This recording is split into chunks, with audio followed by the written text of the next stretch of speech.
Paanukalang magpoprotekta sa karapatan at benepisyo ng mga tenure workers. Isinusulong ng Diwa Party List. Alamin sa Siyasat Presents DWIZ Track Record Report. #IZ Track Record sa muling pagtakbo ng Diwa Party List ngayong darating na eleksyon at sa dami na ng nagawa nila para sa Filipino workers, ano pa ba ang i-expect namin sa kanila ngayon? Talaga bang may nagawa na siya sa bayan? Alamin, iboto ang tama, itama ang boto. Siyasat presents DWIZ Track Record.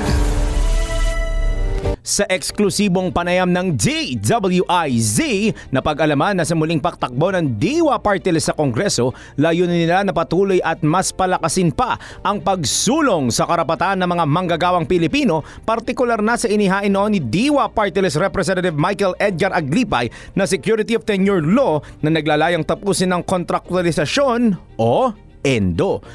Ito ang bibigyang prioridad ngayon ng partido upang tuluyang wakasan ang kontraktualisasyon at nangako na hindi titigil hanggang sa maisabatas ito. So as of now po, walang batas na nagpo-cover na matanggal na ang maging illegal na po ang ENDO or kontraktualisasyon. Yan po ang pinaka-main main focus ng Diwa Party List.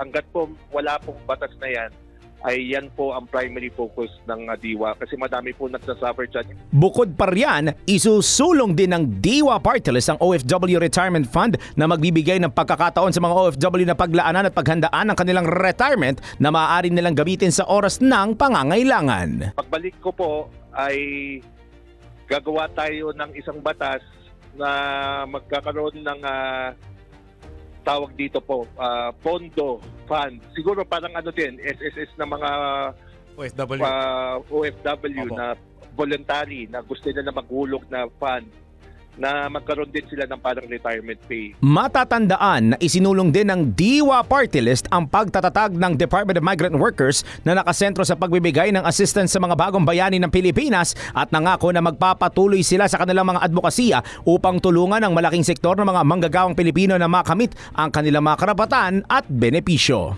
At yan ang track record ng Diwa Party List. Para sa Siyasat Presents DWIZ Track Record. Ako si Daryl Justin, nagbabalita ng tama, naglilingkod ng tama.